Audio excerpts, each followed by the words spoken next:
In order to survive in the pits, you must learn to fight, how to adapt to the harsh environment, how to make any cash so that you can feed yourself, and make sure that you have more friends, allies, than enemies.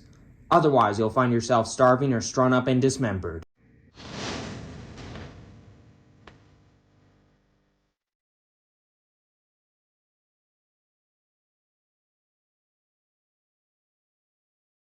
Hello and welcome to the table, and today we're going to be talking about the story of the ace in the hole herself, Azalea, in honor of Brody Spurlock, doing absolutely wonderful things with Azalea in Classic Constructed. But with all that aside, let's get right into Azalea's story.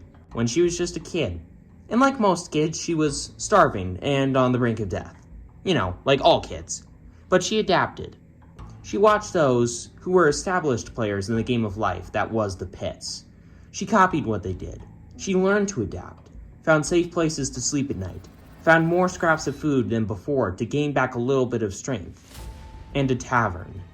One tavern, she told herself, that she would work at one day. The tavern where all the best players went to get their bounties, pay, and food. Blackjacks. When she grew up, makeshift bow in hand, Azalea scored a couple of small bounties from the owner of the tavern, Greenbird, and slowly worked her way up, earning a couple of copper the first time, more the next, eventually upgrading to getting paid in silver, until she became one of Greenbird's best, getting better jobs than most of Greenbird's other patrons at blackjacks. And one day she received a card from Greenbird, as she always did, after turning in a bounty. But this time, there was a picture of a metal arm on it. Greenbird told her she'd be paid 15 silver for the head of the arms dealer's colt that kept screwing up the outside of his tavern. The arms dealers were well known for forcing each member to replace their arm with a metal one, showing exactly who they worked for. And each of the members used steam tech weapons as their weapon of choice, and were also very well known for taking anybody who crossed them and replacing their body parts with new ones. So not disgusting and creepy, right? But anyways, Azalea met up with some of her contacts as she normally did when looking for a new target, asking for the name or any information on the leader of the arms dealers. But unfortunately for Azalea, nobody knew about the leader. Azalea, frustrated, went to her last contact, Barton. He told Azalea that he wanted nothing to do with the arms dealers and he just wanted to retire, but after staring at Barton for a while, he gave in to Azalea and told her about a warehouse he knew of where the leader's goons worked at.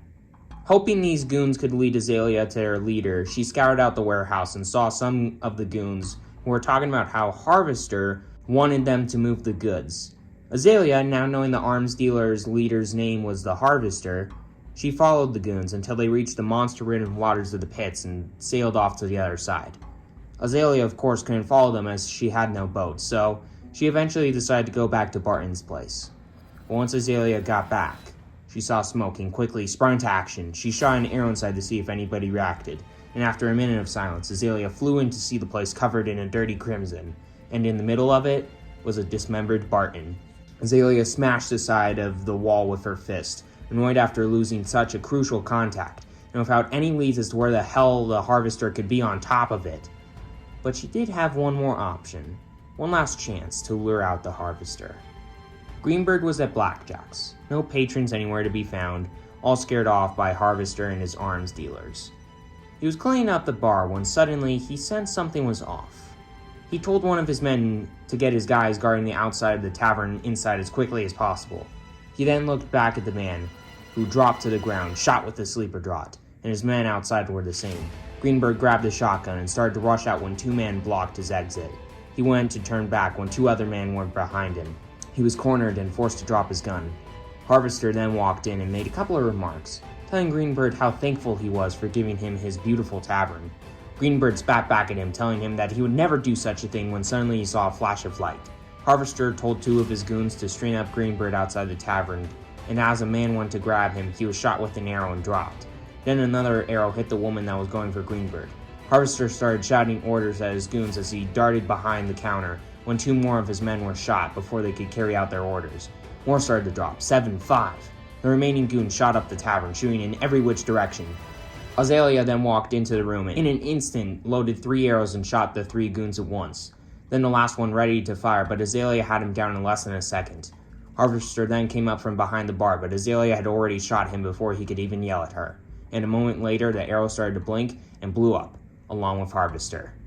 Greenbird then looked to Azalea and yelled at her, scolding her for using him as bait and ruining blackjacks. But after cooling off for a bit, with gritted teeth, he told Azalea to drag the bodies out of his tavern and make sure to dispose of them. Anyways, with all that aside, hope that you enjoyed, everybody. Once again, make sure to hit that subscribe button, hit that like button. It's completely free, you won't regret it, and enjoy.